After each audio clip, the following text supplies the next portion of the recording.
जनूबी अफ्रीका ने शाहीनों का शिकार कर लिया है। अजीब और गरीब ये स्टोरी बन जाती है जैसे ही प्रेशर पड़ता है इस टीम पे। तो एक तो मुझे लगता है कि सीरियस प्रॉब्लम है, एक तरह से जो आपका एक बिलीफ सिस्टम है ना, वो कहीं ना कहीं ऑफ हो जाता है जैसे ही प्रेशर पड़ता है। शर्म आनी चाहिए प्लेयर्स को भी, क्रिकेट बोर्ड को भी, जो भी कोचिंग स्टाफ है सबको। शर्मनाक शिकस्त हुई है, इससे ज्यादा शर्मनाक शिकस्त मेरे ख्याल में कभी भी नहीं हो सकती। दूसरा टेस्ट मैच आ रहा है और सीरीज 1-1 से बराबर हुई है और जिस अंदाज में पाकिस्तान के बल्लेबाजों की विकेटें गिरी हैं, उसके बाद बहुत से शायकीन क्रिकेट ऐसे होंगे जिनके मिजाज जरूर खराब हुए होंगे। ये अच्छी टीमों की निशानी होती है, वो ऐसे ही वर्ल्ड टेस्ट चैंपियन नहीं बने। मगर टेस्ट क्रिकेट जो है ये हंसाती भी है और बहुत दफा रुलाती भी है। बर्बाद कर दिया पैसे के चक्कर में, अपने मुफाद के चक्कर में। क्रिकेट के बारे में बिल्कुल नहीं सोचना, सिस्टम को बिल्कुल नहीं देखना, हमारा सिस्टम किधर जा रहा है, प्लेयर्स खत्म हो रहे हैं। ठीक है, हमारी तीनों फॉर्मेट की क्रिकेट कहाँ जा रही है।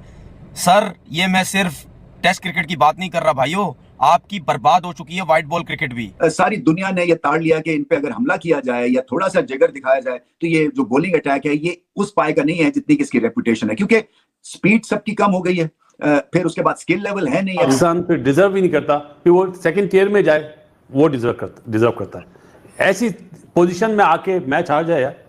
और फिर आप जब आप यहाँ अपने घर में इस तरह की क्रिकेट खेल रहे हैं तो फिर आपसे बाहर क्या उम्मीद लगाई जाए। पाकिस्तानी प्लेयर्स की एक खास बात है कि 2 टेस्ट मैच में अच्छा करते हैं, फिर 3-4 टेस्ट मैचों में बुरा करते हैं। पाकिस्तान को उनको अपने ही घर में आके, पाकिस्तान में आके उछाड़ पछाड़ के रख दिया। टाइट फिश हो गई आपकी। कोई ऐसा बैटर नहीं है जिसके ऊपर हम रिलाई कर सकें कि जो स्पिन ट्रैक पर खड़े हो सके, 5-10 ओवर भी खड़ा हो सके। बीइंग अ प्रोफेशनल उन्होंने अप्रोच बताई है कि भाई हम वर्ल्ड टेस्ट चैंपियन जो बने ऐसे नहीं बने, इसलिए बने। Babar Azam out of form जरूर थे, बट उनके लिए बहुत अच्छा मौका था, ये ग्रैब करते इस चांस को और सेंचुरी की तरफ जाते। पाकिस्तान पेस बैटरी, पाकिस्तान का मिडिल ऑर्डर, पाकिस्तान का स्पिन डिपार्टमेंट, पाकिस्तान का ओपनर्स का ना चलना looks very odd to me, but having said that मैं टीम को बैक करूंगा, लेकिन Pakistan has to lot to think about. भाई हम पागल के बच्चे हैं, हम कौन हैं जो टीवी पे बक बक करते रहते हैं हर टाइम, भौंकते रहते हैं हर टाइम हम लोग कि यार ये चीजें बेहतर करो, ये चीजें बेहतर करो, इन चीजों को बेहतर करो।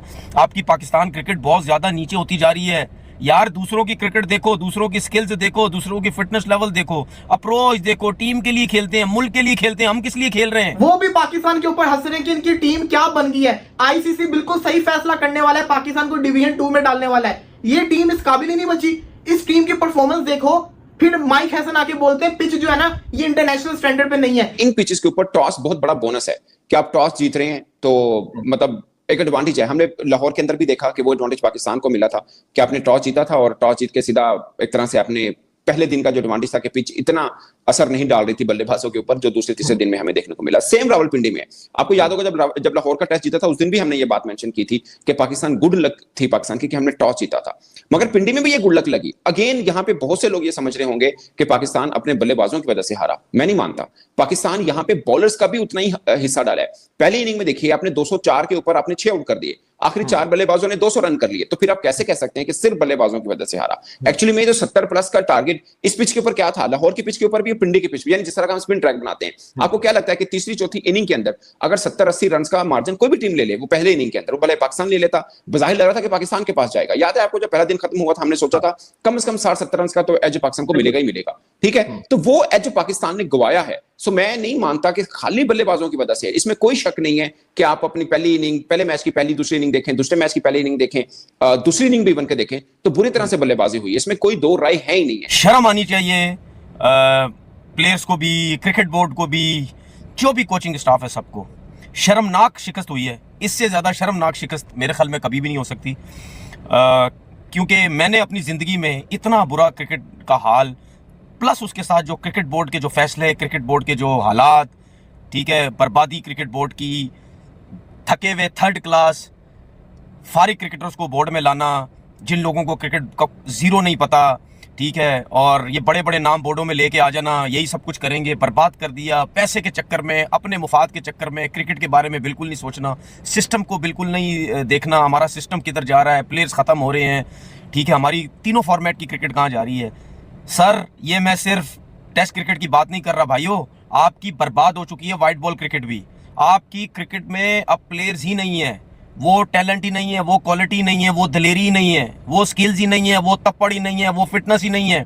सब, हर कोई तीनों फॉर्मेट जब खेलते हैं, हर कोई अपने मुफाद के लिए खेलता है।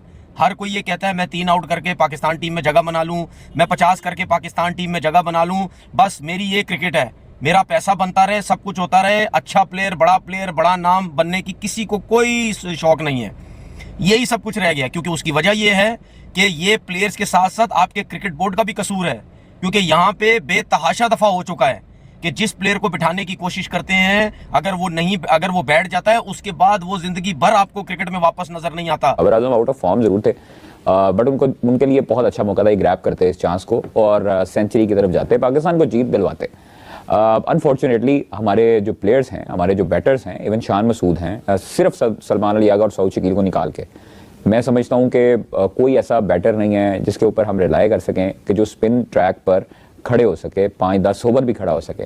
तो ये लम्हा फिक्री है पाकिस्तान टीम के लिए और कोचेस के लिए, खास तौर पर उनके लिए जिन्होंने दूसरी टीमों को मद्देनजर रखकर स्पिन ट्रैक बनवाने चाहिए। लेकिन आपके पास अपनी टीम के पास भी वैसे बल्लेबाज, फिर आप सिलेक्शन भी वैसे ही करें कि आप ये ना देखें फिर कि बाबर आजम है, रिजवान है, सलमान अली, शान मसूद है, फिर आप अगर ये नई स्पिन को अच्छा खेलते, जिस तरह आपने बॉलर्स मंगवाए थे आउट ऑफ नोवेयर, मतलब आपने सेंट्रल कॉन्ट्रैक्ट में उनको नहीं डाला हुआ था तब साजिद खान को, तब आपने उनका फिटनेस टेस्ट नहीं लिया हुआ था, आपने उनको साजिद खान को फौरी तौर पर तलब किया, नुमान को डाला, नुमान का फिटनेस टेस्ट फेल हुआ था, 2-3 मरतबा फेल हुआ, आपने उनको फिर भी डाला, क्यों डाला? अब इतने बड़े मौके के ऊपर 1 रन ऐड करके बल्ला उठा के 50 करके 50 लोगों से तालियां बजवा के अगर बाबर आजम 50 सेकंड बाद वापस चले जाएंगे, तो फिर कौन सा मौका, कौन सा स्टेज, कौन से बड़े मैच के विनर, कौन से ओवर अचीवर, कौन से the greatest in the generation that Pakistan has ever produce वाली बातें होती हैं बाबर के लिए।